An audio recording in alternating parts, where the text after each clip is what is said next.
Hello guys, I am Ricky and you're most welcome to our YouTube channel Nirmala निर्वाण classes.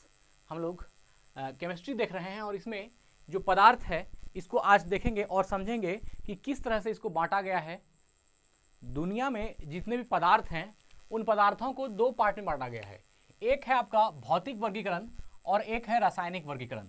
मतलब कि जितने भी पदार्थ हैं, सब्सटेंस हैं, है ना, इस पदार्थ को दो पार्ट में बांटा गया है। एक है आपका भौतिक वर्गीकरण, है ना, फिजिकल क्लासिफिकेशन, और एक है रासायनिक वर्गीकरण, है ना, केमिकल क्लासिफिकेशन।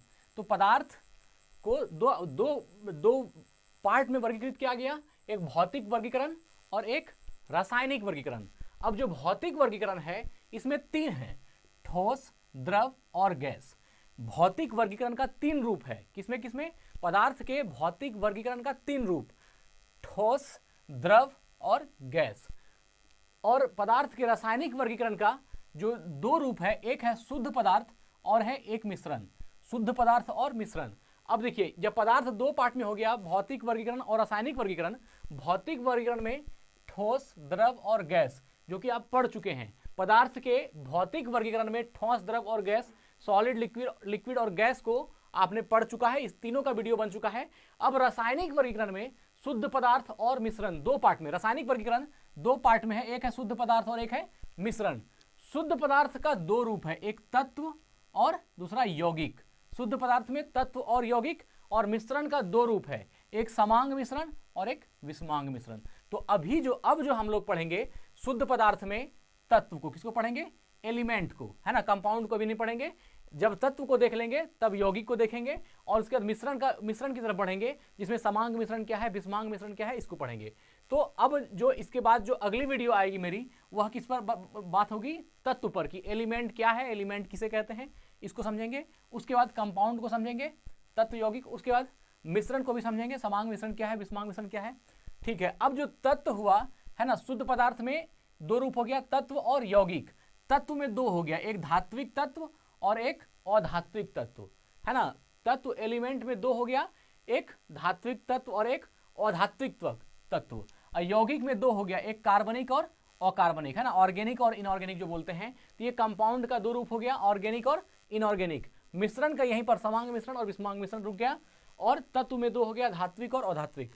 तो इस ग्राफ को बताने का सिर्फ इतना मतलब था कि पदार्थ को कितने भागों में बांटा गया है, और हम लोग जो केमिस्ट्री का स्टडी करेंगे इसी के अकॉर्डिंग करेंगे। अभी आप फिजिकल केमिस्ट्री पढ़ रहे हैं हम लोग, जो भौतिक रसायन, जिसमें कि अब देखिए रासायनिक वर्गीकरण में जो एलिमेंट है, इसको सबसे पहले एलिमेंट को पढ़ेंगे, और इसके बाद एलिमेंट के बाद कंपाउंड को पढ़ेंगे। तो यह एक एक करके होता रहेगा। इस ग्राफ को हमने इसलिए बताया क्योंकि ये देखने के बाद समझ में आती है कि हम क्या पढ़ रहे हैं और क्या क्या पढ़ चुके हैं। जैसे ठोस, द्रव और गैस, ये हम लोग देख चुके हैं।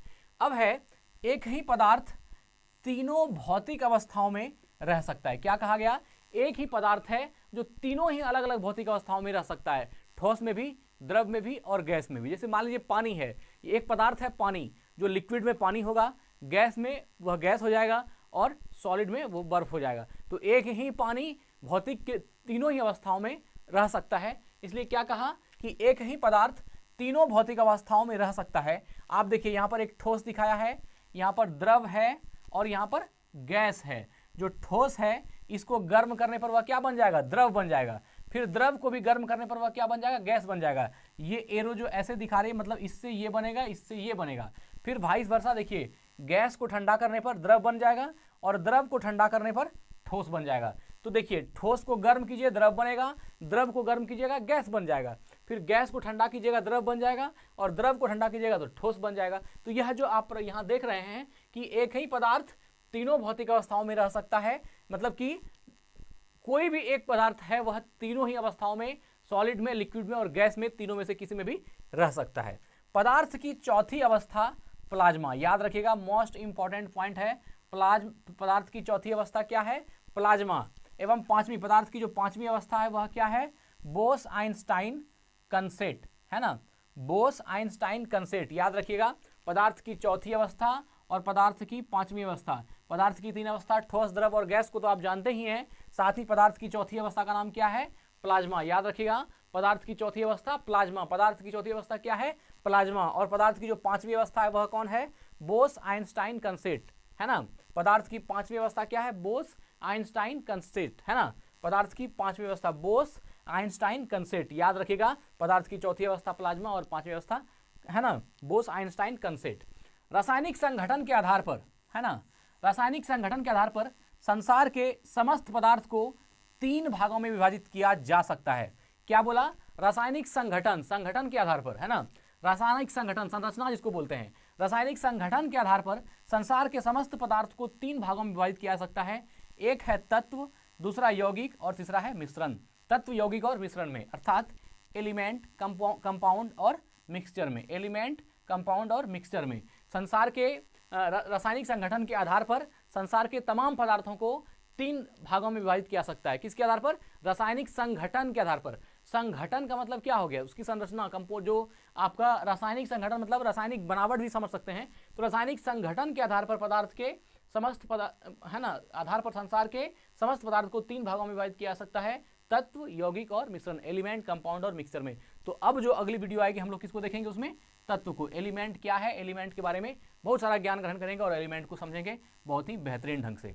तो मित्र, आज हमने सिर्फ जो है इस ग्राफ को बताने के लिए और इन चीज़ों को बताने के लिए वीडियो बनाई थी। अगला वीडियो जो होगा वो एलिमेंट पर होगा। यहीं वीडियो को एंड करते हैं। स्वस्थ रहें, अपना ख्याल रखें। जय हिंद, जय भारत।